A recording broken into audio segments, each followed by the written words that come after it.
Hello friends, welcome to Subira study points. Friends, आशा करती हूँ आप सभी अच्छे होंगे और अपनी तैयारी को भी अच्छे से कर रहे होंगे। तो चलिए फ्रेंड्स, शुरू करते हैं आज की प्रैक्टिस।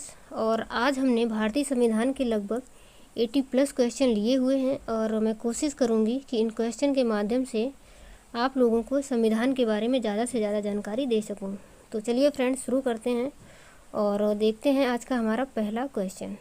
ग्राम पंचायतों का कार्य है जल संसाधनों का रख रखाव, स्कूलों का निर्माण, बीपीएल लाभार्थियों की सूची तैयार करना या फिर इनमें से सभी। तो ग्राम पंचायतों के कार्य ये सभी हैं, इसलिए ऑप्शन हमारा 4 सही हो जाएगा। उसके अलावा ग्राम पंचायतों की अगर बात करें तो ये 11वीं अनुसूची में है, 11वीं अनुसूची में। उसके अलावा भारतीय संविधान में 11वीं अनुसूची को कब जोड़ा गया था, क्योंकि जो मूल संविधान है उसमें 8 अनुसूचियाँ थीं और बाद में 9वीं, 10वीं, 11वीं और 12वीं अनुसूची को जोड़ा गया। तो वर्तमान में भारतीय संविधान में 12 अनुसूचियाँ हैं, जिसमें कि जो ग्राम पंचायत है ये 11वीं अनुसूची में है और 11वीं अनुसूची को जोड़ा गया था 73वें संविधान संशोधन 1992 के तहत। और ये जो 73वां संविधान संशोधन है ये लागू कब से होता है? ये लागू होता है 24 अप्रैल 1993 से। इसीलिए प्रत्येक वर्ष 24 अप्रैल को राष्ट्रीय पंचायत दिवस मनाया जाता है। राष्ट्रीय पंचायत दिवस कब मनाया जाता है? 24 अप्रैल को। तो इसके लिए जो हमारे ऑप्शन है वो सही हो जाएगा 4 नंबर, मतलब इनमें से सभी। उसके अलावा ये जानकारी भी याद रखेंगे। तो चलिए अगला क्वेश्चन है, भारतीय संविधान द्वारा उपलब्ध किए गए मूल अधिकारों का मुख्य उद्देश्य क्या है? बच्चों का सर्वांगीण विकास, पुरुषों का सर्वांगीण विकास, महिला सशक्तिकरण या फिर नागरिकों के व्यक्तित्व का सर्वांगीण विकास। तो भारतीय संविधान द्वारा उपलब्ध किए गए हैं मूलभूत अधिकार, उनका प्रमुख उद्देश्य है नागरिकों के व्यक्तित्व का सर्वांगीण विकास करना। तो ऑप्शन हमारा 4 सही हो जाएगा। राष्ट्रीय गीत के रचयिता हैं बंकिम चंद्र चट्टोपाध्याय, रविंद्रनाथ टैगोर, मोहम्मद इकबाल या फिर मैथिली शरण गुप्त। तो हमारा राष्ट्रीय गीत क्या है? हमारे राष्ट्रीय गीत है वंदे मातरम। वंदे मातरम। और इसके जो रचयिता हैं, ये रचयिता कौन है? ये हैं बंकिम चंद्र चट्टोपाध्याय। तो ऑप्शन हमारा ए सही हो जाएगा। उसके अलावा रविंद्रनाथ टैगोर ने राष्ट्रगान की रचना की है, राष्ट्रगान। और जो मोहम्मद इकबाल हैं, इन्होंने एक देशभक्ति गीत है जो कि सारे जहां से अच्छा, ये मोहम्मद इकबाल ने लिखा है, सारे जहां से अच्छा हिंदुस्तान हमारा। और मैथिली शरण गुप्त की एक बहुत ही प्रसिद्ध रचना है भारत भारती। भारत भारती, इसकी रचना मैथिली शरण गुप्त ने की है। और मैथिली शरण को राष्ट्रकवि की जो उपाधि दी थी वो महात्मा गांधी ने दी थी। तो ये भी याद रखेंगे कि मैथिली शरण गुप्त को राष्ट्रकवि भी कहा जाता है। तो इसके लिए हमारा ऑप्शन ए सही हो जाएगा, बंकिम चंद्र चट्टोपाध्याय। और जो राष्ट्रीय गीत है वो वंदे मातरम है और वंदे मातरम को आनंद मठ से लिया गया है। तो चलिए उसके बाद हमारा अगला क्वेश्चन है, राज्यसभा में होने वाली सभाओं की अध्यक्षता कौन करता है?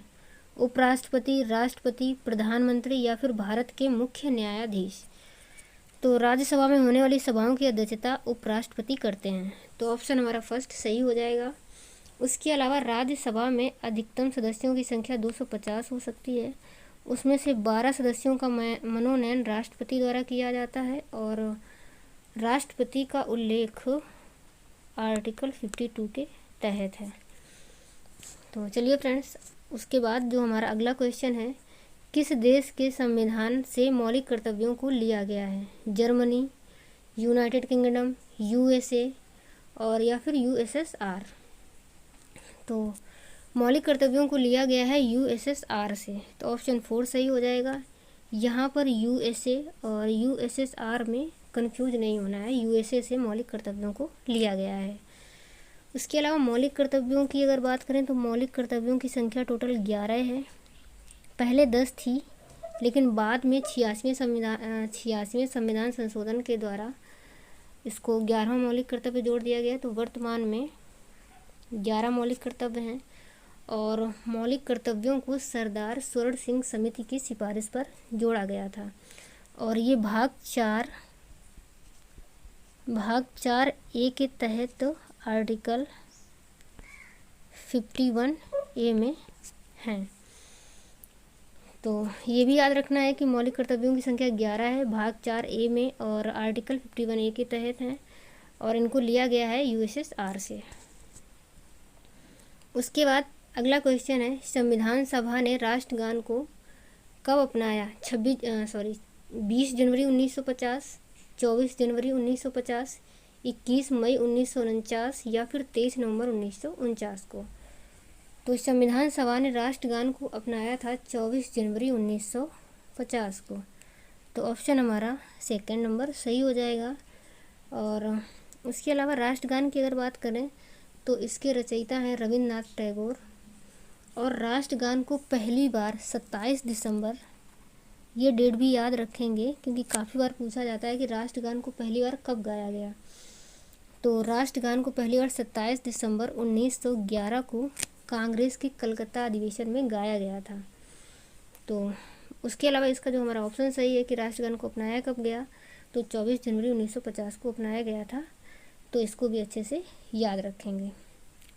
और 24 जनवरी 1950 को राष्ट्रगान को अपनाया गया था। उसके अलावा 25 जनवरी 1950 को निर्वाचन आयोग का गठन हुआ था।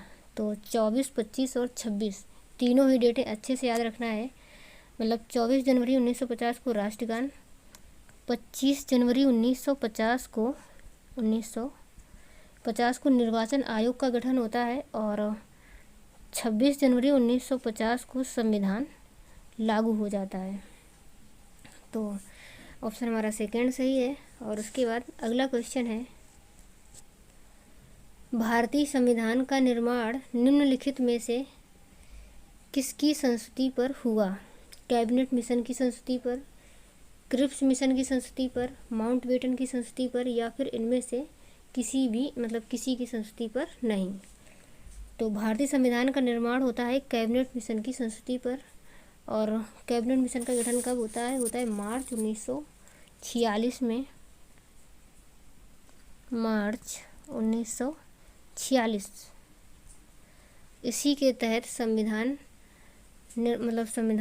की सभा का गठन किया जाता है।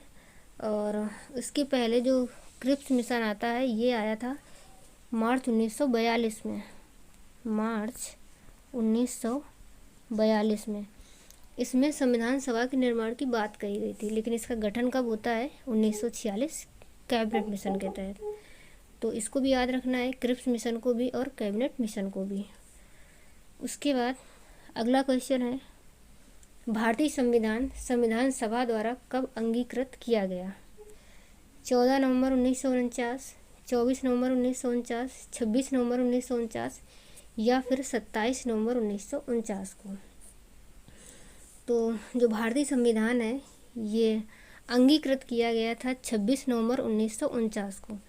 एक ये डेट अच्छे से याद रखनी है। और अगर लागू पूछे तो 26 जनवरी बताएंगे, 26 जनवरी 1950। और अंगीकृत की बात करें तो 26 नवंबर 1949 को।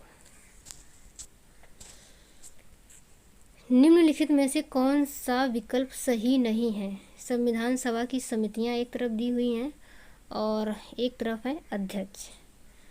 संचालन समिति के अध्यक्ष थे डॉक्टर राजेंद्र प्रसाद, प्रारूप समिति के अध्यक्ष BR अम्बेडकर, संघ समिति के अध्यक्ष पंडित जवाहरलाल नेहरू और संघ संविधान समिति के अध्यक्ष JV कृपलानी। तो इनमें से हमें बताना है कि कौन सा सही नहीं है। तो संचालन समिति के अध्यक्ष डॉक्टर राजेंद्र प्रसाद ही थे, ये सही है। प्रारूप समिति के अध्यक्ष BR अम्बेडकर थे, ये भी सही है। और संघ समिति के जो अध्यक्ष हैं संघ शक्ति समिति के, ये भी जवाहरलाल नेहरू थे। और संघ संविधान समिति के अध्यक्ष JV कृपलानी नहीं थे, बल्कि संघ संविधान समिति और संघ शक्ति समिति दोनों के ही जो अध्यक्ष हैं वो पंडित जवाहरलाल नेहरू ही हैं। तो इसमें ये पूछा गया है कौन सा विकल्प सही नहीं है, तो इसमें से 4 नंबर विकल्प जो है ये सही नहीं है। तो ये वाले तीनों कट और हमारा जो ऑप्शन है वो 4 नंबर सही हो जाएगा। उसके बाद अगला क्वेश्चन, भारतीय संविधान के नीति निर्देशक सिद्धांत कहाँ से लिए गए हैं? संयुक्त राज्य अमेरिका से, ब्रिटेन से, आयरलैंड से या फिर जर्मनी से? तो जो नीति निर्देशक तत्व हैं ये लिए गए हैं आयरलैंड के संविधान से। तो इसके लिए जो हमारा ऑप्शन है वो 3 नंबर सही हो जाएगा। उसके अलावा संयुक्त राज्य अमेरिका से क्या क्या लिया गया है? मौलिक अधिकार, न्यायिक पुनरावलोकन, इनको भी अच्छे से याद रखेंगे। मौलिक अधिकार, मौलिक अधिकार और न्यायिक पुनरावलोकन, न्यायिक पुनरावलोकन। और ब्रिटेन से क्या लिया गया है? ब्रिटेन से लिया गया है संसदीय शासन प्रणाली और आयरलैंड से नीति निर्देशक सिद्धांत और जर्मनी से लिया गया है आपातकाल, आपातकाल। और अभी मैंने थोड़ी देर पहले बताया जो मौलिक कर्तव्य हैं वो कहाँ से लिए गए हैं? रूस से लिए गए हैं। तो मौलिक कर्तव्य और मौलिक अधिकार में भी कंफ्यूज नहीं होना है, मतलब मौलिक अधिकार लिए गए हैं अमेरिका से और मौलिक कर्तव्य लिए गए हैं रसिया से। इसके अलावा इसके लिए हमारा जो ऑप्शन सही हो जाएगा वो तीसरा सही हो जाएगा। उसके बाद अगला क्वेश्चन है, 11वीं अनुसूची का संबंध है ग्रामीण क्षेत्रों के स्थानीय स्वशासन से, शहरी क्षेत्रों के स्थानीय स्वशासन से, ए व बी दोनों से, इनमें से किसी से नहीं। तो अभी मैंने जब पहला ही क्वेश्चन लिया था तभी मैंने बताया था कि 11वीं अनुसूची का संबंध है ग्राम पंचायत से। तो इसके लिए हमारा जो ऑप्शन है वो 1 नंबर सही हो जाएगा। और शहरी क्षेत्रों के स्थानीय स्वशासन की बात करें तो ये संबंधित है 12वीं अनुसूची से। और 12वीं अनुसूची को भारतीय संविधान में 74वें संविधान संशोधन द्वारा जोड़ा गया था। 74वां संविधान संशोधन जो कि 1992 में हुआ था। और मतलब 73वां संविधान संशोधन के तहत जोड़ा गया था 11वीं अनुसूची को, और 74वें संविधान संशोधन के तहत जोड़ा गया था 12वीं अनुसूची को। और 11वीं अनुसूची में ग्राम पंचायत से संबंधित है और जो 12वीं अनुसूची है ये शहरी क्षेत्रों के स्थानीय स्वशासन से संबंधित है। इसके अलावा मतलब 73वां और 74वां दोनों ही संविधान संशोधन 1992 में हुए थे और दोनों ही लागू 1993 में हुए थे। तो जो 74वां संविधान संशोधन है ये लागू होता है 1 जून 1993 से, और जो 73वां संविधान संशोधन है वो कब लागू होता है? वो 24 अप्रैल 1993 से लागू होता है। तो इसके लिए हमारा ऑप्शन 1 सही हो जाएगा। उसके बाद हमारा अगला क्वेश्चन है, शहरी क्षेत्रों के स्थानीय स्वशासन के संबंध में भारतीय संविधान की किस अनुसूची में प्रावधान है? तो अभी मैंने बताया कि शहरी क्षेत्रों के लिए अनुसूची कौन सी है? 12वीं, और 11वीं जो है वो ग्रामीण क्षेत्रों के लिए है और शहरी क्षेत्रों के लिए 12वीं है। उसके अलावा जो 9वीं अनुसूची है इसमें भूमि सुधार, जमींदार उन्मूलन तथा ऐसे विषयों को लिया गया है जो कि न्याय के योग्य ना हो। और 9वीं अनुसूची को जोड़ा गया था प्रथम संविधान संशोधन के तहत, और प्रथम संविधान संशोधन कब हुआ था? ये हुआ था 1951 में। उसके अलावा जो 5वीं अनुसूची है इसमें SC और ST का मतलब SC ST के प्रशासन का प्रावधान है। तो इसके लिए हमारा ऑप्शन सही हो जाएगा, शहरी क्षेत्रों का पूछा है ना, तो इसके लिए हमारा ऑप्शन सही हो जाएगा 4 नंबर। चलिए उसके बाद अगला क्वेश्चन है, सूची 1 और सूची 2 में दिए गए सूचनाओं के आधार पर कूट का मिलान करते हुए सही उत्तर का चयन करें। सूची 1 में अनुच्छेद दिए हुए हैं और सूची 2 में प्रावधान दिए हुए हैं। मतलब जो आर्टिकल 14 है ये संबंधित किससे है ये हमें बताना है। तो आर्टिकल 14 में क्या दिया गया है? समता का अधिकार। तो आर्टिकल 14 हमारा सेकेंड से मैच हो जाएगा। और आर्टिकल 17 में क्या है? इसमें है अब अस्पृश्यता का अंत, तो ये हमारा फूड से मैच करेगा। और उसके अलावा जो आर्टिकल 19 है इसमें अभिव्यक्ति की स्वतंत्रता है, ये वाला सही है। और आर्टिकल 21 प्राण एवं दैहिक स्वतंत्रता का अधिकार, मतलब फर्स्ट नंबर। तो देख लेते हैं, ए का सेकेंड ये वाला मैच कर रहा है, और बी का 4 नंबर, सी का 3 और डी का फर्स्ट। तो हमारा जो ऑप्शन है वो ए नंबर ही सही हो जाएगा। उसके बाद अगला क्वेश्चन, राज्य 6 से 14 वर्ष की आयु के समस्त बालकों को निःशुल्क एवं अनिवार्य शिक्षा उपलब्ध कराएगा, इसका उल्लेख संविधान के किस अनुच्छेद में है?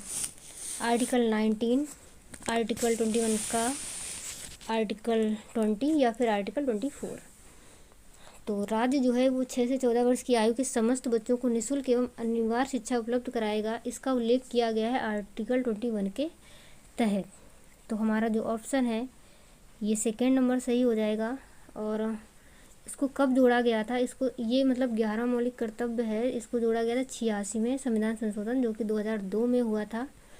और इसी में बताया गया था कि 6 से 14 वर्ष के जो बच्चे हैं उनको निःशुल्क एवं अनिवार्य शिक्षा देना ये राज्य का कर्तव्य है, मतलब राज्य उपलब्ध कराएगा। तो इसलिए हमारा जो ऑप्शन है ये सेकेंड नंबर सही हो जाएगा। उसके अलावा जो आर्टिकल 24 है इसमें है कि 14 वर्ष से कम आयु के बच्चों को कारखानों या फिर किसी भी ऐसे कार्य जो कि जोखिम भरे हों वो काम नहीं करवाए जा सकते, ये आर्टिकल 24 में है। और आर्टिकल जो 20 है ये संबंधित है कि अपराधों के लिए दोष सिद्धि के संबंध में संरक्षण की इसमें व्यवस्था की गई है, ये आर्टिकल 20 से संबंधित है। और आर्टिकल 19 मैंने अभी बताया थोड़ी देर पहले, इसमें अभिव्यक्ति की स्वतंत्रता है। तो हमारा जो ऑप्शन है ये सही हो जाएगा 21 का मतलब आर्टिकल 21 का। और अगला क्वेश्चन, संवैधानिक उपचारों का अधिकार भारतीय संविधान के किस अनुच्छेद में उल्लिखित है? आर्टिकल 32, आर्टिकल 51, आर्टिकल 105 या फिर आर्टिकल 124। तो संवैधानिक उपचारों का अधिकार भारतीय संविधान के अनुच्छेद 32 में है। तो ऑप्शन हमारा एक सही हो जाएगा। और उसके अलावा आर्टिकल 51 में है अंतर्राष्ट्रीय सद्भावना है, और 105 में संसदीय विशेषाधिकार हैं, और आर्टिकल 124 में है सुप्रीम कोर्ट से संबंधित है। उसके बाद जो अगला क्वेश्चन है, पंचायती राज संगठन के बारे में संविधान के किस अनुच्छेद में उल्लेख किया गया है?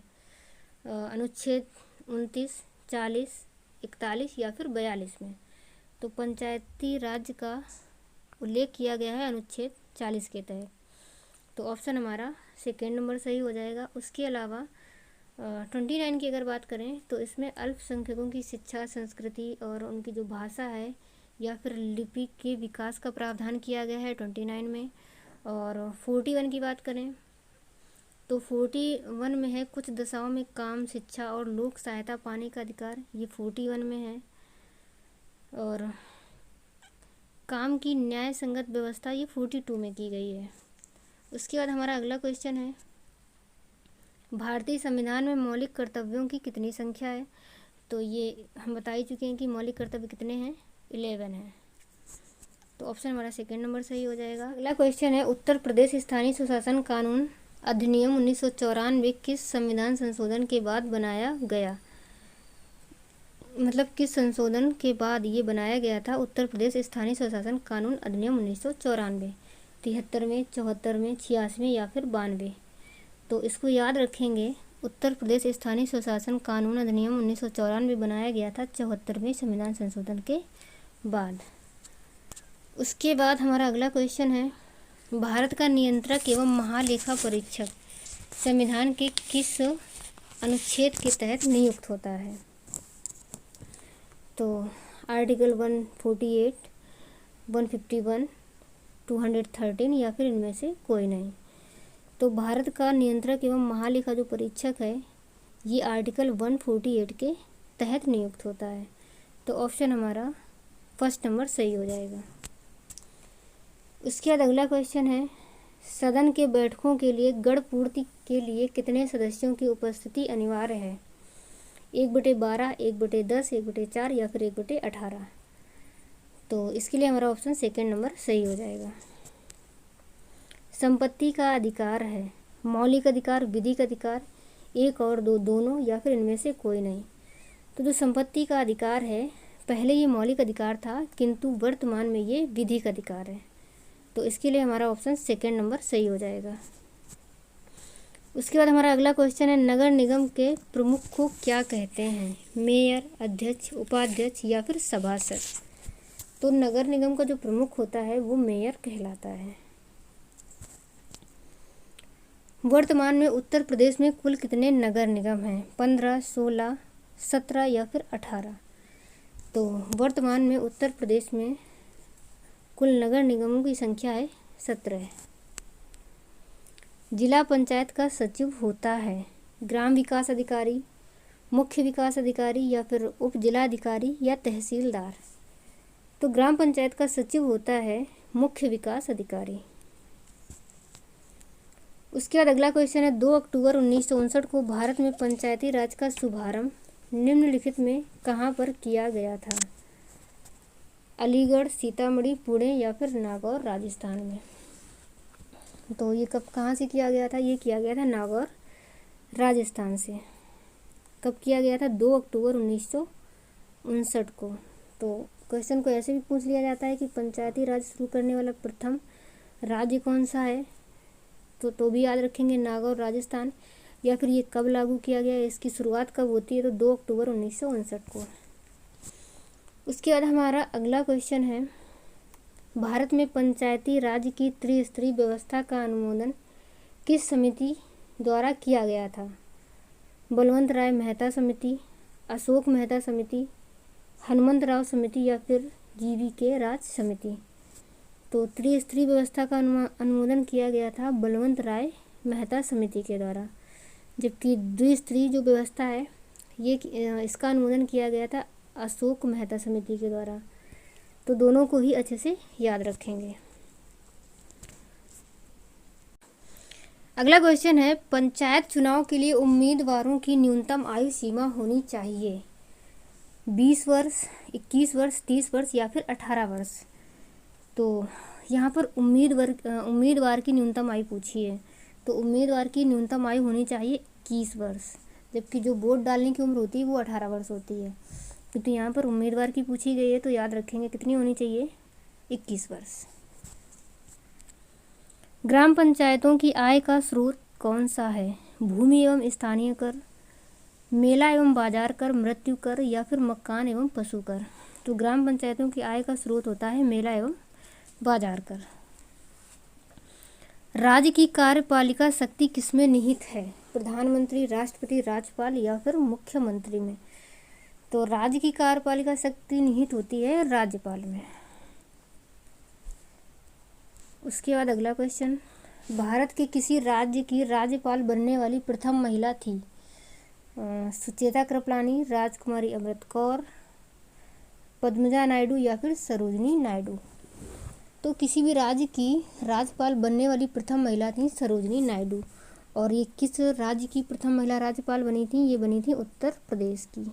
तो ये भी याद रखना, अगर ये पूछा जाए उत्तर प्रदेश की प्रथम महिला राज्यपाल सरोजनी नायडू या फिर भारत के किसी भी राज्य की राज्यपाल बनने वाली प्रथम महिला, ये सरोजनी नायडू ही थी। उसके बाद उत्तर प्रदेश में विधान परिषदों की संख्या कितनी है?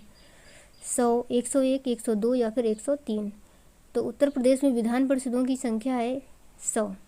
तो इसके लिए हमारा ऑप्शन 1 सही हो जाएगा। उसके बाद हम आगे चलते हैं, तो इनकी संख्या अच्छे से याद रखना। विधान परिषदों की संख्या 100 है। निम्नलिखित में से किस प्रदेश में विधान परिषद नहीं है? उत्तर प्रदेश, बिहार, महाराष्ट्र या फिर उत्तराखंड में।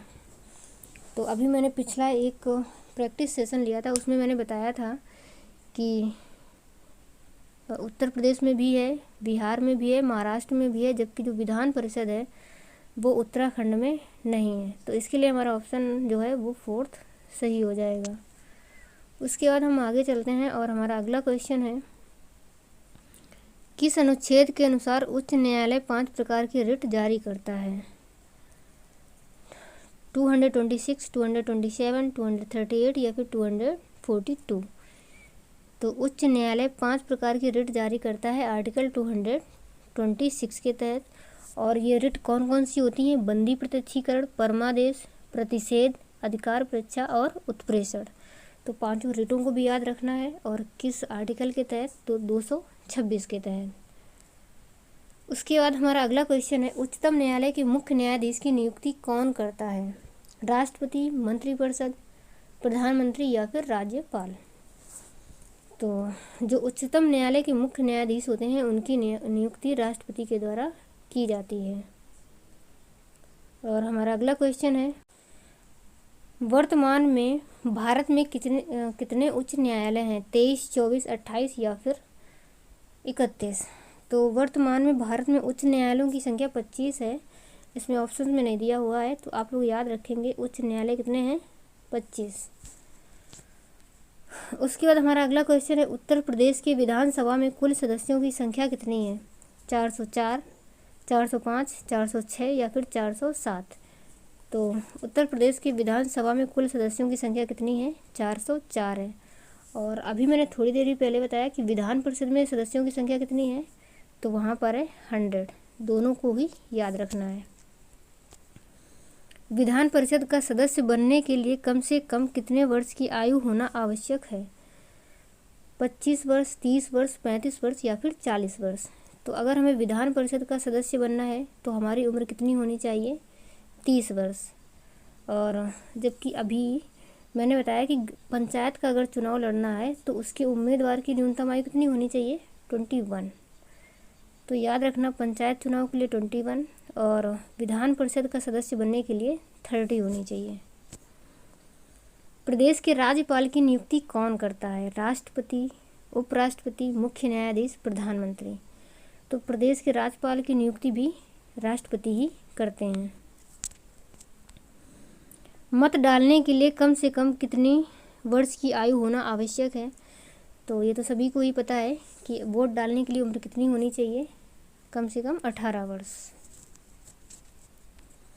हमारे प्रदेश का उच्च न्यायालय स्थित है, कहाँ पर स्थित है? हमारे प्रदेश मतलब उत्तर प्रदेश का यहाँ पर पूछा गया है। लखनऊ, इलाहाबाद, कानपुर या फिर आगरा में। तो हमारे प्रदेश का उच्च न्यायालय कहाँ पर स्थित है? ये स्थित है इलाहाबाद में। हमारा राष्ट्रीय पक्षी है मोर, गौरैया, कोयल या फिर कबूतर। तो राष्ट्रीय पक्षी मोर है। राष्ट्रीय चिन्ह कहाँ से लिया गया है? ये लिया गया है सारनाथ से। तो ऑप्शन हमारा सेकेंड नंबर सही हो जाएगा। हमारे राष्ट्रीय ध्वज के लंबाई एवं चौड़ाई का अनुपात कितना है? तो लंबाई और चौड़ाई का अनुपात 3 और 2 होता है। यहाँ पर 2 और 3, 3 और 2 में कंफ्यूज नहीं होना है। लंबाई और चौड़ाई का अनुपात पूछा है तो लंबाई 3 और चौड़ाई 2। अगर चौड़ाई और लंबाई का पूछा जाए तब हम 2 और 3 करेंगे, लेकिन यहाँ पर लंबाई का पूछा है, मतलब लंबाई और चौड़ाई का पूछा है, तो ऑप्शन हमारा तीसरा सही होगा, यानी कि 3 और 2। राष्ट्रीय गीत किसके द्वारा लिखा गया है? बंकिम चंद्र चटर्जी, व्योमेश चटर्जी, पंडित मोतीलाल नेहरू या फिर रविन्द्रनाथ टैगोर। तो राष्ट्रीय गीत, तो इसको ये दोबारा से क्वेश्चन हो गया, रिपीट क्वेश्चन है। इसके बारे में अभी मैंने पीछे बताया था कि इसका जो मतलब ये किसके द्वारा लिखा गया है? ये लिखा गया है बंकिम चंद्र चटर्जी के द्वारा। उसके बाद अगला क्वेश्चन है, भारत के संविधान सभा की प्रारूप समिति के अध्यक्ष कौन थे? तो संविधान सभा की प्रारूप समिति के जो अध्यक्ष हैं वो हैं डॉक्टर भीमराव अंबेडकर।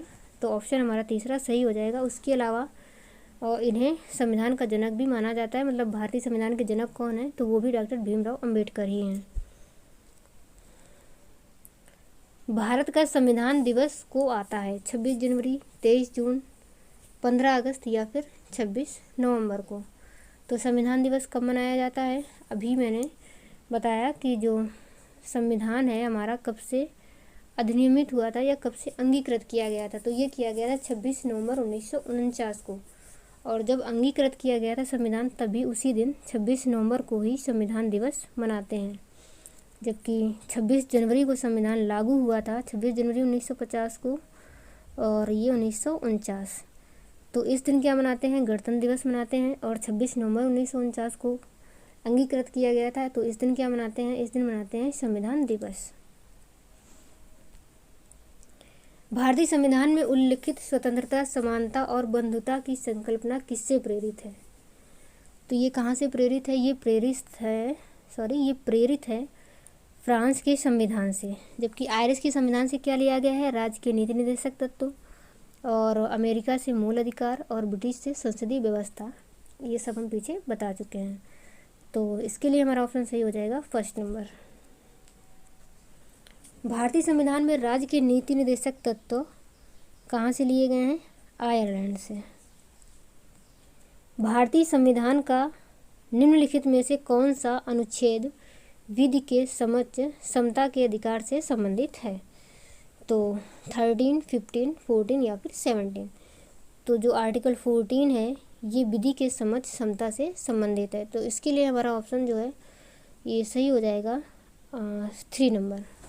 और उसके अलावा आर्टिकल 13 की बात करें तो संसद यदि कोई ऐसा कानून बना देती है जो कि मौलिक अधिकारों का उल्लंघन करे या हनन करे तो सुप्रीम कोर्ट उसे पुनरावलोकन के माध्यम से शून्य घोषित कर देती है। ये दिया गया है आर्टिकल 13 में। मतलब संसद कोई भी ऐसे कानून नहीं बना सकती जो हमारे मौलिक अधिकारों का हनन करें। और आर्टिकल 15 में क्या है, धर्म, जाति, वंश या फिर जन्म स्थान, इस आधार पर आप किसी के साथ भेदभाव नहीं कर सकते हैं। और आर्टिकल 17 में है अस्पृश्यता का अंत। तो इसके लिए हमारा ऑप्शन सही हो जाएगा 3rd नंबर। आगे चलते हैं, अगला क्वेश्चन है भारतीय दंड संहिता के अनुच्छेद 124(1) के अंतर्गत क्या आता है? महिलाओं के खिलाफ अत्याचार, राजद्रोह, दहेज की मांग से संबंधित अपराध, या फिर अनुसूचित जाति, अनुसूचित जनजाति के प्रति अत्याचार। तो इसके तहत आता है राजद्रोह। मतलब राजद्रोह का मतलब ये है कि कोई भी व्यक्ति देश के खिलाफ लिख कर, बोल कर या फिर संकेत देकर या किसी भी प्रकार के व्यक्ति से अगर विद्रोह करता है या नफरत फैलाता है तो उसे राजद्रोह के अंतर्गत रखा जाता है। और ये किस दंड संहिता की किस आर्टिकल के तहत आता है, 124(a) के तहत। उसके बाद हमारा अगला क्वेश्चन है भारतीय संविधान में कितनी अनुसूचियां हैं? तो भारतीय संविधान में 12 अनुसूचियां हैं। ये स्टार्टिंग में ही हमने बताया था। और अगला क्वेश्चन है भारतीय संविधान का अनुच्छेद 228 कुछ मामलों का उच्च न्यायालय में स्थानांतरण किससे संबंधित है?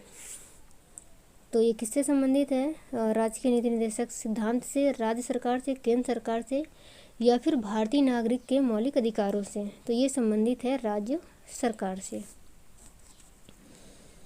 हमारा अगला क्वेश्चन है कौन सा अनुच्छेद प्रत्येक नागरिक के मौलिक कर्तव्यों को निर्दिष्ट करता है? अनुच्छेद 80, 343, 51(a) या फिर 356। तो जो नागरिक के मौलिक कर्तव्य हैं ये संबंधित है 51(a) से।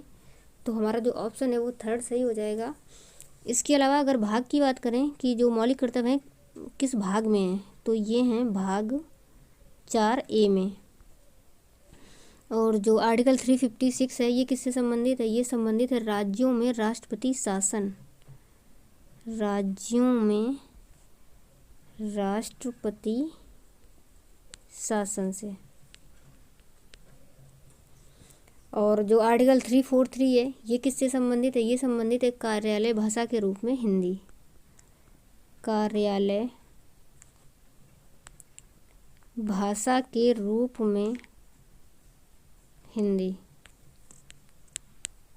चलिए उसके बाद हमारा अगला क्वेश्चन है समान नागरिक संहिता का भारतीय संविधान के किस अनुच्छेद में उल्लेख किया गया है? तो जो समान नागरिक संहिता है ये आर्टिकल 44 में उल्लिखित है। तो हमारा ऑप्शन फर्स्ट सही हो जाएगा। और भाग कौन सा है, क्योंकि भाग भी याद रखना है, तो ये आता है भाग 4 के तहत। उसके बाद अगला क्वेश्चन किस अनुच्छेद के तहत भारत के संघ लोक सेवा आयोग की स्थापना की गई है? अनुच्छेद 315, 250, 300 या फिर अनुच्छेद 52। तो भारत के संघ लोक सेवा आयोग की स्थापना की गई है अनुच्छेद 315 के तहत। उसके बाद अगला क्वेश्चन भारतीय संविधान का अनुच्छेद 356 किसके बारे में है? तो ये अभी मैंने थोड़ी देर पहले ही बताया कि जो आर्टिकल 356 है ये संबंधित है राज्य के राष्ट्रपति शासन, मतलब राज्यों में राष्ट्रपति शासन लागू करना। तो जो हमारा ऑप्शन है ये सही हो जाएगा सेकेंड नंबर। उसके अलावा राज्य के नीति निर्देशक सिद्धांत की अगर बात करें तो ये भी भाग 4 में है और आर्टिकल 36 से 51 तक, और शासकीय भाषा के रूप में हिंदी ये 343 में है। तो इसके लिए जो हमारा ऑप्शन सही हो जाएगा ये हो जाएगा सेकेंड नंबर। उसके बाद अगला क्वेश्चन, भारतीय संविधान का अनुच्छेद 343 किसके बारे में है? लोकसभा के लिए सीटों की संख्या, राज्यसभा के लिए सीटों की संख्या, कार्यालय भाषा के रूप में हिंदी, कश्मीर को विशेष दर्जा। तो यहाँ पर जो भारतीय संविधान का अनुच्छेद 343 है ये संबंधित है कार्यालय भाषा के रूप में हिंदी। निम्नलिखित में से को छोड़कर अन्य सभी राज्य सूची के भाग हैं। तो इसमें जो भूमि है, शराब है और पुलिस, ये तीनों राज्य सूची के भाग हैं, जबकि जो वायु सेवा है ये संघ सूची का भाग है। तो इसमें किसको छोड़कर, यानी कि वायु सेवा को छोड़कर अन्य सभी जो हैं वो राज्य सूची के भाग हैं, और जो हमारा वायु सेवा है ये संघ सूची का भाग है। तो इसके लिए ऑप्शन हमारा सेकेंड नंबर सही हो जाएगा। उसके बाद हमारा अगला क्वेश्चन है, निम्नलिखित में से कौन से विषय संघ सूची के भाग हैं? बैंकिंग, कृषि, पुलिस या फिर सार्वजनिक स्वास्थ्य। तो इसमें जो है संघ सूची का भाग बैंकिंग व्यवस्था है, बाकी जो सभी हैं ये राज्य सूची के भाग हैं। तो जो हमारा ऑप्शन है इसके लिए हमारा फर्स्ट ऑप्शन सही हो जाएगा। निम्नलिखित में से कौन सा विषय संघ सूची में शामिल है? इसमें भी संघ सूची के लिए पूछा गया है। तो संघ सूची में शामिल विषय है बंदरगाह। तो ऑप्शन हमारा फर्स्ट नंबर सही हो जाएगा। बाकी जो भूमि, कृषि और शराब है ये राज्य सूची के भाग हैं। उसके बाद अगला क्वेश्चन, निम्नलिखित में से किस प्रकार का लोकतंत्र है? यहाँ पर ये पूछा गया है कि भारत निम्नलिखित में से किस प्रकार का लोकतंत्र है, मतलब भारत यहाँ पे टाइप नहीं हो पाया है। भारत निम्नलिखित में से किस प्रकार का लोकतंत्र है? प्रत्यक्ष, राष्ट्रपति का, प्रतिनिधियों का या फिर तानाशाही। तो जो हमारा देश है ये किस प्रकार का लोकतंत्र है? यहाँ पर है प्रतिनिधियों का लोकतंत्र। निम्नलिखित में से कौन सा विषय समवर्ती सूची में शामिल है? बैंकिंग, मजदूर संघ, कृषि या फिर पुलिस। तो इसमें जो है समवर्ती सूची में शामिल विषय पूछा गया है। तो अभी मैंने थोड़ी देर पहले बताया कि जो बैंकिंग है ये संघ सूची का भाग है, और कृषि और पुलिस ये राज्य सूची के भाग हैं। तो समवर्ती सूची का विषय जो है वो मजदूर संघ हो जाएगा। तो ऑप्शन हमारा सेकेंड नंबर सही है।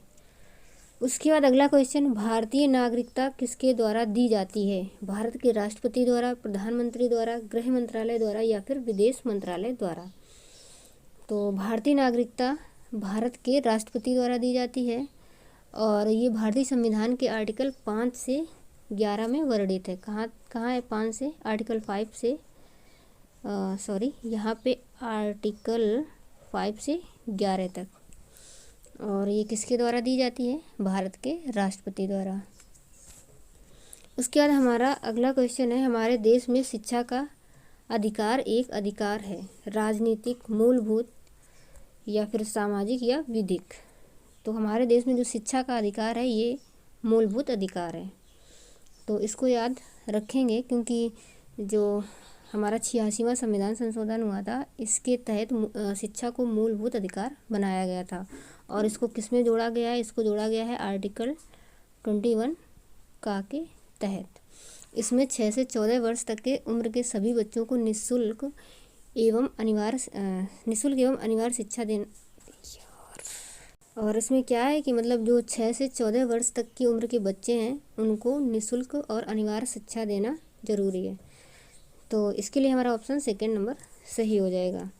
उसके बाद अगला क्वेश्चन है, भारत के संविधान में मौलिक अधिकारों के अनुसार छुआछूत की समाप्ति है? समता का अधिकार, धार्मिक स्वतंत्रता का अधिकार, शोषण के विरुद्ध अधिकार या फिर संवैधानिक उपचारों का अधिकार। तो भारत के संविधान में मौलिक अधिकारों के अनुसार छुआछूत की समाप्ति करना ये है समता का अधिकार। और समता का अधिकार भारतीय संविधान के किस अनुच्छेद में है? आर्टिकल 14 से लेकर 18 तक है। जबकि जो धार्मिक स्वतंत्रता का अधिकार है ये है आर्टिकल 25 से 28 तक। और शोषण के विरुद्ध अधिकार ये है 23 और 24। संवैधानिक उपचारों का अधिकार ये है आर्टिकल 32 के तहत। तो इसको हम याद रखेंगे, मतलब जो समता का अधिकार है ये छुआछूत की समाप्ति से संबंधित है। चलिए अगला क्वेश्चन है, निम्नलिखित में से किस राज्य ने सर्वप्रथम पंचायती व्यवस्था को अपनाया था या पंचायत को अपनाया था? हरियाणा, राजस्थान, मध्य प्रदेश या फिर कर्नाटक? तो पंचायत को अपनाने वाला जो पहला राज्य है वो है राजस्थान। तो ऑप्शन हमारा सेकेंड नंबर सही हो जाएगा। और ये कब लागू हुआ था? ये लागू हुआ था 2 अक्टूबर 1959 में। उसके बाद हमारा अगला क्वेश्चन है, राज्यसभा का सदस्य होने के लिए किसी भी व्यक्ति की उम्र कम से कम वर्ष होनी चाहिए, मतलब कितने वर्ष होनी चाहिए? 18 वर्ष, 30 वर्ष या फिर 36 वर्ष या 24 वर्ष? तो राज्यसभा का सदस्य होने के लिए किसी भी व्यक्ति की जो उम्र है वो होनी चाहिए 30 वर्ष। तो ऑप्शन हमारा सेकेंड नंबर सही हो जाएगा। तो उसके अलावा जो हमारा अगला क्वेश्चन है वो है, राज्यसभा की कुल संख्या कितनी है? तो इसकी अगर हम बात करें राज्यसभा की, तो राज्यसभा की कुल संख्या कितनी है, मतलब राज्यसभा की जो अधिकतम संख्या है वो 250 हो सकती है। तो इसके लिए ऑप्शन हमारा ए नंबर सही हो जाएगा। उसके अलावा राज्यसभा की बात करें तो ये राज्यों का प्रतिनिधित्व करने वाला सदन है। क्या है? राज्यों का प्रतिनिधित्व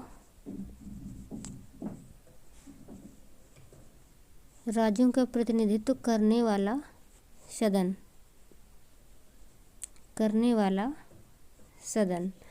और इसके अलावा इसकी अधिकतम संख्या 250 हो सकती है और इसके 12 सदस्यों का मनोनयन राष्ट्रपति के द्वारा किया जाता है। तो ये भी याद रखेंगे।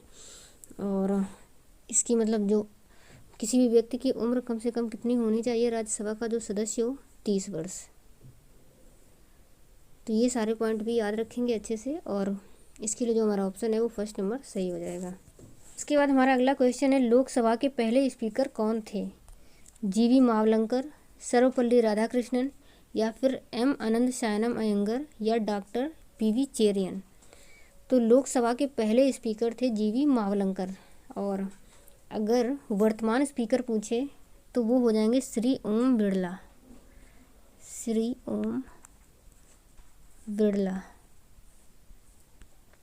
इसके अलावा अगर ये पूछे कि लोकसभा की पहली महिला स्पीकर, तो वो है मीरा कुमार। तो इन्हें भी याद रखना काफ़ी इम्पोर्टेंट है। तो याद रखना है, प्रथम जीवी मावलंकर, वर्तमान ओम बिरला और प्रथम महिला मीरा कुमार। अगला क्वेश्चन, निम्नलिखित में से लोकसभा की प्रथम महिला अध्यक्ष का नाम बताइए। तो अभी मैंने बताया कौन है? मीरा कुमार। लोकसभा अध्यक्ष अपना त्याग पत्र किसे संबोधित करते हैं? भारत के राष्ट्रपति को, प्रधानमंत्री, लोकसभा के उपाध्यक्ष को या फिर भारत के मुख्य न्यायाधीश को? तो जो लोकसभा अध्यक्ष हैं ये अपना त्याग पत्र देते हैं लोकसभा के उपाध्यक्ष को। उसके बाद हमारा अगला क्वेश्चन है, लोकसभा के चुनाव के लिए पात्र होने की न्यूनतम उम्र क्या है? 25 वर्ष, 30 वर्ष, 21 वर्ष या फिर 18 वर्ष? तो यहाँ पर लोकसभा के चुनावों के लिए पूछा है, तो लोकसभा चुनाव के लिए पात्र होने की न्यूनतम उम्र होनी चाहिए 25 वर्ष। और राज्यसभा के लिए कितनी है? 30 वर्ष। ग्राम पंचायत चुनाव के लिए 21 वर्ष और वोट डालने की उम्र है 18 वर्ष। तो यहाँ पर लोकसभा के लिए पूछा गया है तो कितनी होनी चाहिए? 25 वर्ष। तो ऑप्शन हमारा फर्स्ट नंबर सही हो जाएगा। लोकसभा में राज्यों से कुल सदस्यों की संख्या होती है। तो यहाँ पर लोकसभा में राज्यों से कुल सदस्यों की संख्या होती है 530। तो ऑप्शन हमारा सेकेंड नंबर सही हो जाएगा। उसके अलावा लोकसभा में टोटल सदस्यों की अधिकतम संख्या कितनी हो सकती है? तो पहले ये 552 थी, किंतु जो 2 सदस्य थे इनको राष्ट्रपति द्वारा मनोनीत किया जाता था जो कि एंग्लो इंडियन से होते थे, उन्हें अब समाप्त कर दिया गया है। तो अब लोकसभा में अधिकतम संख्या हो सकती है 550। तो ये भी याद रखेंगे, पहले 552 थी और अब 550 है। इसके अलावा राज्यों से कुल सदस्यों की संख्या कितनी होती है? 530। चलिए अगला क्वेश्चन है, नरेंद्र मोदी भारत के प्रधानमंत्री हैं 5वें, 10वें, 14वें या फिर 18वें? तो जो नरेंद्र मोदी हैं ये भारत के 14वें प्रधानमंत्री हैं। और अगला क्वेश्चन है, कोंकणी की शासकीय भाषा है आंध्र प्रदेश, अरुणाचल प्रदेश, पश्चिम बंगाल या फिर गोवा की? तो जो कोंकणी है ये गोवा में बोली जाने वाली भाषा है, तो इसके लिए ऑप्शन हमारा 4 नंबर सही हो जाएगा। उसके अलावा आंध्र प्रदेश की बात करें तो आंध्र प्रदेश की शासकीय जो भाषा है वो है तेलुगु। और अरुणाचल प्रदेश में अंग्रेजी बोली जाती है, अंग्रेजी। और जो पश्चिम बंगाल है यहाँ पर बंगाली, बंगाली। तो इसके लिए हमारा ऑप्शन सही हो जाएगा 4 नंबर। भारत में वोट देने की न्यूनतम पात्रता उम्र क्या है? तो ये तो सभी को पता होगा कि वोट डालने की उम्र कितनी है? 18 वर्ष। उसके बाद हमारा अगला क्वेश्चन है, उत्तर प्रदेश की प्रथम महिला मुख्यमंत्री कौन थी? एनी बेसेंट, सुकुमार सेन, सरदार पटेल या फिर सुचेता कृपलानी? तो उत्तर प्रदेश की प्रथम महिला मुख्यमंत्री थी सुचेता कृपलानी। तो ऑप्शन हमारा 4 नंबर सही हो जाएगा।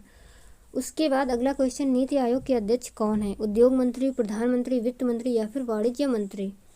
तो नीति आयोग के अध्यक्ष हमेशा ही कौन होते हैं? प्रधानमंत्री होते हैं। यानी कि वर्तमान में नीति आयोग के अध्यक्ष कौन है? पीएम नरेंद्र मोदी जी।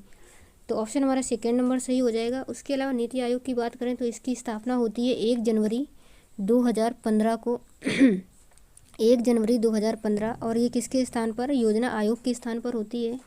और नीति का फुल फॉर्म की अगर बात करें, मतलब नीति का फुल फॉर्म क्या है, तो ये है national institution for transforming India. तो याद रखेंगे, नीति से national institution for transforming India, यानी कि हिंदी में अगर कहें तो राष्ट्रीय भारत परिवर्तन संस्थान। और इसके अलावा इसके जो सीईओ हैं वर्तमान में वो कौन है? परमेश्वरन अय्यर, सीईओ की बात करें तो परमेश्वरन अय्यर। और उपाध्यक्ष की बात करें तो उपाध्यक्ष हैं सुमन बेरी। उपाध्यक्ष कौन है? सुमन बेरी। तो ये भी याद रखेंगे, यानी कि अध्यक्ष हैं प्रधानमंत्री, अध्यक्ष हमेशा प्रधानमंत्री ही होते हैं। और सीईओ परमेश्वरन अय्यर हैं, उपाध्यक्ष हैं सुमन बेरी। और इसकी स्थापना 1 जनवरी 2015 और योजना आयोग के स्थान पर होती है। चलिए उसके अलावा अगला क्वेश्चन है, किस स्मारक को भारत का राष्ट्रीय स्मारक कहते हैं? इंडिया गेट को, गेटवे ऑफ इंडिया, राजघाट या फिर लाल किला को? तो भारत का राष्ट्रीय स्मारक कहते हैं इंडिया गेट को। और इसका निर्माण कब हुआ था? इसका निर्माण प्रथम विश्व युद्ध में जो शहीद हुए थे भारतीय सैनिक, उनकी याद में इसका निर्माण करवाया गया था। तो ऑप्शन हमारा 1 नंबर सही हो जाएगा। उसके बाद हमारा अगला क्वेश्चन है, भारत का राष्ट्रीय फूल क्या है? लिली, गुलाब, कमल या फिर सूरजमुखी? यानी कि भारत का जो राष्ट्रीय फूल है वो कमल है। और इसके अलावा जो इसका वैज्ञानिक नाम है वो है नीलम्बो न्यूसीफेरा। यानी कि इसका वैज्ञानिक नाम भी याद रखना है, क्या है? नीलम्बो न्यूसीफेरा। तो चलिए उसके बाद हमारा अगला क्वेश्चन, इनमें से भारतीय राष्ट्रीय गान कौन सा है? ऐ मेरे प्यारे वतन, माँ तुझे सलाम, ऐसा देश है मेरा या फिर जनगण मन? तो यहाँ पर याद रखना है कि जो राष्ट्रीय गान वो है जनगण मन। और इसके रचयिता कौन है? रविंद्रनाथ टैगोर जी। भारत का राष्ट्रीय फल कौन सा है? सेब, केला, अमरूद या फिर आम? तो भारत का राष्ट्रीय फल है आम। और आम का वैज्ञानिक नाम भी याद रखना है। आम का वैज्ञानिक नाम क्या है? Mangifera indica, Mangifera indica. चलिए तो ऑप्शन हमारा 4 नंबर सही हो जाएगा। उसके बाद हम अपना अगला क्वेश्चन देख लेते हैं, निम्नलिखित में से क्या राष्ट्रीय जनतांत्रिक गठबंधन सरकार द्वारा की गई स्कीम या कार्यक्रम नहीं है? मिशन इंद्रधनुष, जनधन योजना, स्वच्छ भारत अभियान या फिर मनरेगा? तो चलिए बात कर लेते हैं एक एक की। अगर मिशन इंद्रधनुष की बात करें तो इसकी शुरुआत होती है 25 दिसंबर 2014 से। कब से? डेट भी याद रखना है कि जो मिशन इंद्रधनुष है कब से शुरू हुआ, 25 दिसंबर 2014। और जो जनधन योजना है इसकी शुरुआत होती है 28 अगस्त 2014 से। और जो स्वच्छ भारत अभियान है 2 अक्टूबर 2014। और मनरेगा की बात करें तो ये शुरू हुआ था 2 फरवरी 2006। और पूरे देश में कब लागू हुआ, 1 अप्रैल 2008 से। 1 अप्रैल 2008 से पूरे देश में लागू हुआ। तो हमें पता चल गया होगा कि हमारा जो ऑप्शन है वो 4 नंबर सही हो जाएगा, क्योंकि ये तीनों एनडीए सरकार द्वारा स्कीम शुरू की गई हैं। और जबकि मनरेगा की शुरुआत 2006 में होती है और उस समय एनडीए की सरकार नहीं थी। तो ऑप्शन हमारा 4 नंबर सही हो जाएगा। उसके बाद अगला क्वेश्चन है, भारतीय संविधान में समवर्ती सूची की अवधारणा किस राष्ट्र से ली गई है, अमेरिका से, ऑस्ट्रेलिया से, ब्रिटेन से या फिर रूस से। तो भारतीय संविधान में समवर्ती सूची की अवधारणा को लिया गया है ऑस्ट्रेलिया से। और अमेरिका से क्या क्या लिया गया है, न्यायिक पुनरावलोकन, मूल अधिकार, संविधान की सर्वोच्चता, ये सारी चीज़ें अमेरिका से ली गई हैं। जबकि ब्रिटेन की अगर बात करें तो यहाँ से लिया गया है संसदीय प्रणाली, विधि निर्माण प्रक्रिया और एकल नागरिकता भी ब्रिटेन से ही ली गई है। और रशिया की अगर बात करें तो यहाँ से मौलिक कर्तव्यों को लिया गया है। तो ये सारी चीज़ें भी याद रखेंगे। उसके अलावा समवर्ती सूची ऑस्ट्रेलिया से। चलिए अगला क्वेश्चन है, प्रांतीय संविधान समिति के अध्यक्ष का नाम क्या था। तो प्रांतीय संविधान समिति के अध्यक्ष थे सरदार वल्लभ भाई पटेल। उसके अलावा जवाहरलाल नेहरू की अगर बात करें तो ये संघ शक्ति समिति के अध्यक्ष थे। और इसके अलावा संघीय संविधान समिति के भी अध्यक्ष जवाहरलाल नेहरू ही थे। और डॉक्टर BR अम्बेडकर, इन्हें संविधान का जनक और प्रारूप समिति के अध्यक्ष थे। जबकि जो डॉक्टर राजेंद्र प्रसाद हैं ये संचालन समिति के अध्यक्ष थे। तो चलिए फ्रेंड्स, ये कुछ क्वेश्चन थे जो कि भारतीय संविधान से रिलेटेड थे। तो मैं आशा करती हूँ आप लोगों को अच्छे से समझ में आए होंगे। और अगर आप लोगों को वीडियो अच्छी लगी तो प्लीज़ वीडियो को लाइक एंड शेयर कर दें। और अगर चैनल को सब्सक्राइब नहीं किया तो चैनल को भी सब्सक्राइब कर लें। तो चलिए friends, bye bye and take care.